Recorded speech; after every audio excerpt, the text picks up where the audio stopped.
first comic book, which was Priya Shakti, which was a response to the gang rape that happened in December 2012.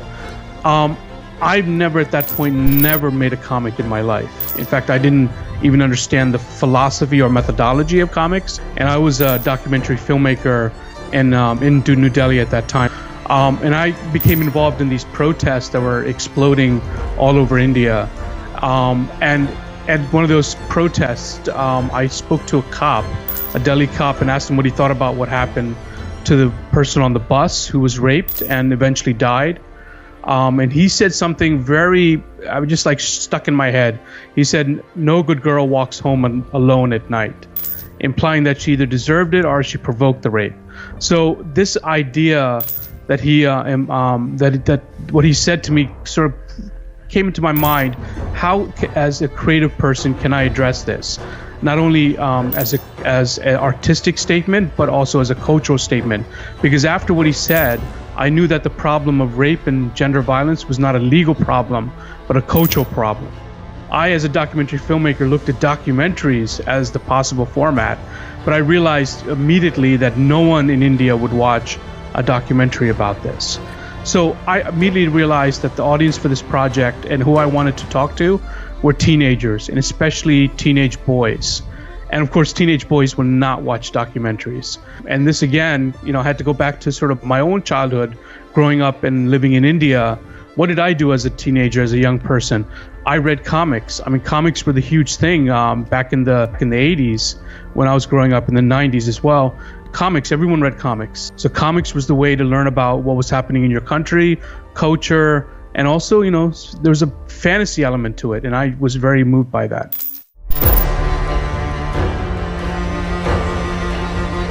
There was one thing that kept reoccurring in all of these comics, these old Indian comics, and which is also a motif that exists in Indian mythology, is that there was always a villager who would call upon, who's in some dire situation, and they would call upon the gods for help. And because, in India, the Hindu gods are like the superheroes that you see in American comics. Superman is like Shiva and so on.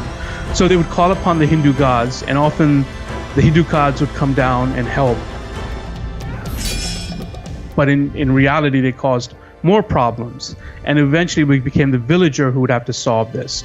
And I thought that's a good motif that I can follow in creating my character, Priya, and being a rape survivor, and then her calling upon the gods for help, and then eventually realizing it's really up to her as a survivor to really motivate and challenge people on this issue.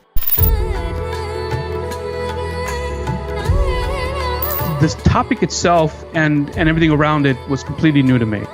Not only did I need to learn how to make a comic book, which I never did before, I had to learn augmented reality. There was really not many resources online on how to do AR. And on top of that, of course, I had to talk with survivors and develop a story and use the documentary elements that I have experience with in really telling their story. So there was all these things that were part of this process for me, in the learning process of doing. Now, luckily, we were very fortunate that I had a good team involved, and we spent almost a year working on it. And the methodology that I think I really created was critical in the later comics that we put out. And I think that's what's very unique about what I'm doing and what sort of methodology that I created. There is a documentary element in the comic book. It's not just pure fantasy or pure escapism. There is a social cause to it, there's a purpose to it, and that comes from the research that I put into it. In fact, most of the comics we do, and we only done 4 so far, but each comic usually takes about 18 months to create. And that 18 months, almost half of it is dedicated to research, talking with survivors, talking with people involved in the field, going out and researching, taking tons of photos and images so we can create this, so the illustrators can use that as their reference points when they're actually doing the illustrations. And in most cases, the survivors, either rape or acid attack survivors, and even some of the women who were trafficked, for sexual reasons into the brothels in Kolkata, they all became instrumental, but they also became characters in the comic book. The illustrators would take them and change their features so they would be protected, but they would become characters in the comic, and that was very critical for us. In terms of like some of the challenges that we faced, that I faced in particular, was getting access to survivors. No, especially the first one, rape survivors were dubious. We're not so open to talking with not only, not just me, but just in general with people.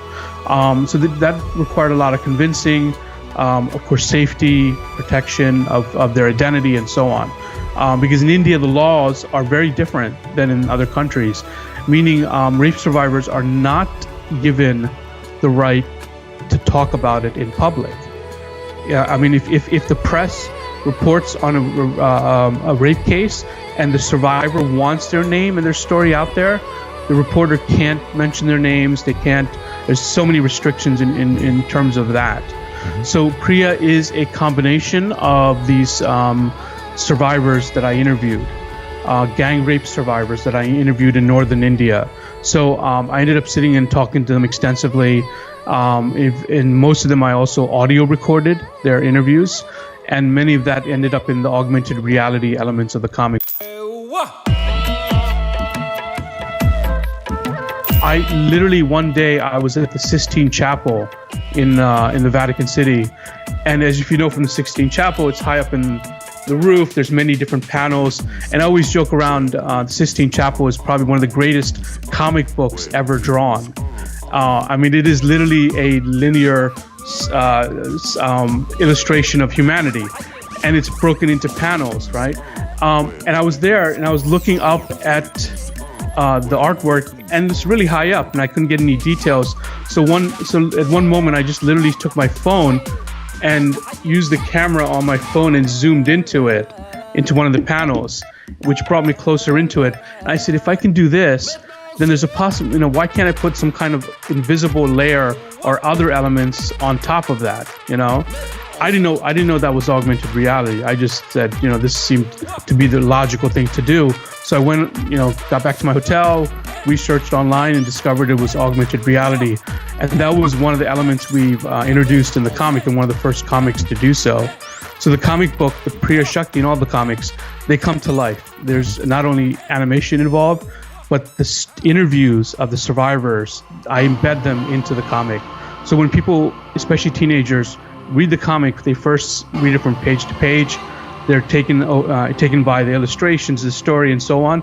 And then they can go back to the beginning and go back to page to page, and with their app, literally see these other elements that are invisible without an AR app. I was the producer, the creator. I had a co-writer, an illustrator as well. I did most of the documentary filming, the interviews, and the research. We had a social impact producer who was responsible to make sure that what we were creating addressed the topics and issues that were critical, and were, of course, done with respect and understanding. We had, of course, sociologists involved that were there to help out, to make sure that there was also copy editors and things like that. There was also we had a lot of music elements. So we had a music producer who created some Indian ragas and sounds, and so that was roughly the basic core of it. I would say about 6-7 people that worked on it, all contractors. No one worked full time on this, but yeah, it was over a span of a year that we all got really immersed in it.